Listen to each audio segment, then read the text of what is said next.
Hi, I'm Connie from The Extraordinary Marriage, and today I'm going to share with you a few things that I've learned about a happy marriage.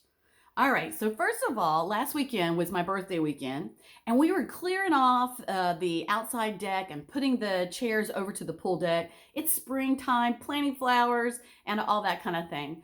Well, I decided that I would carry a heavy chair, but I could manage it, a heavy, slightly awkward chair up onto the pool deck.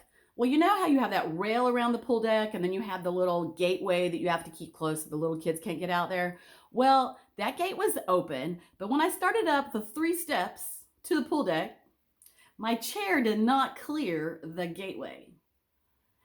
When it didn't clear the gateway, it gave me a giant hard kick into the shin, of which I have a giant bruise now.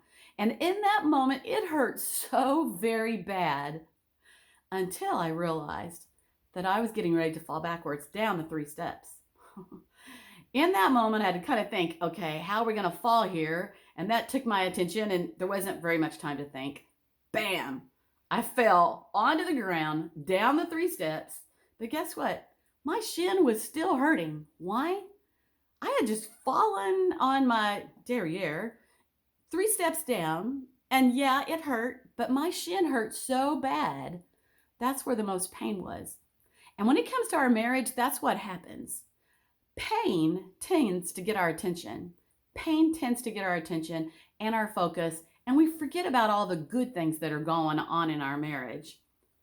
Well, my husband and I were just talking this past weekend also about, the things in childhood, what we remembered. And I started to think, I don't remember that much from childhood. Yeah, I've been married a lot of years. I have 3 grown kids who are also married. But I don't remember a lot. But you know what we decided we did remember? Those traumatic times. Again, it's the pain we remember the most. I remember when my grandfather passed away in 5th grade. I lived in California and we had to travel all the way to North Carolina. I remember the time my dad was being moved from California to Georgia, and it was in the middle of high school and I had to leave all my friends. Yeah, I remember the pain. But I had a great childhood. There's lots of awesome, wonderful things day in and day out. It was pretty good. But I remember the pain. Why is that? Well, marriage is the same way. Pain gets the attention. And sometimes we forget quickly about the great things our spouse did for us, or we pay no attention at all. And we remember the things that hurt our feelings. Unfortunately, right? Well, I call this the crazy cycle. When we start to remember what hurts, we start into the crazy cycle. He's in a bad mood. He comes in because maybe something happened yesterday or last week, and he's not loving. And then in turn, he's not loving. And so you're kind of bugged with him. And so you're not respectful. And then it goes around. You're not respectful, you're not loving, and then he's irritated still, and there goes the cycle. It goes around and around and around. Where's it supposed to stop? Who is supposed to stop it? Well, this is what happens in marriage. People start to focus on the pain in their marriage, and they get into the crazy cycle, and they don't know where to get out. That chair, it kicked me in the shin so hard. Not only was it excruciating, but when I started to fall, once that fall was in motion, I couldn't stop it. I couldn't stop it. And too many times when I use the word happy in marriage, people look at me like I have 2 heads. They're like, happy? Who are you supposed to have a happy marriage? Well, why is that? Is it our parents' marriage? Our grandparents' marriage? Maybe you're from a split family and you had 2 dads and 2 moms, right? Um, you know, and nobody was happy. And so you don't even expect to have a happy marriage. But let me tell you, you can have a happy marriage, but you have to seek a little bit of help if you don't know how to do that. Sometimes we literally forget to stop and pay attention to what brought us together. What did I like about my spouse? What grabbed my attention? Can you remember that? More than likely, if you're not in a happy place, you're not listening to each other's dreams and wants and desires. And, then there's surely no appreciation, because if you're focusing on the pain, nobody's looking at the good things, right? We live in a world of self-help. Get help. It's everywhere. And be helped. So why should you go it alone? Why shouldn't you look for someone who maybe has more experience than you, or more knowledge than you, or knows what it's like to have a happy marriage? Think of the pain and the frustration of divorce. Because sooner or later, when people aren't happy in their marriage with no effort, that's where they'll end up. Dividing the kids, dividing everything in the house, and dividing the money. Nobody wants to end up there.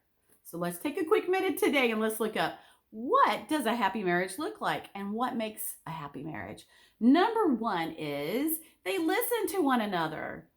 I don't know about you, but if I'm talking to somebody and they're not listening and they're looking around the room or they're just ignoring me, talking to somebody else, I know they don't care.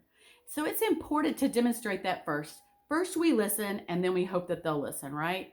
But listen to your spouse eye to eye. Show you're attentive. Show you care.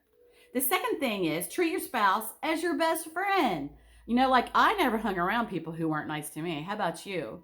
So we could go back to that listening thing. I hung around with friends who listened to me. We did things together. We had a good time together. We respected each other. Treat your spouse like a good friend. And the third thing is treat your spouse. Oops, that was number 3. Number 2 is well, now I'm all mixed up, but I'm going to keep going.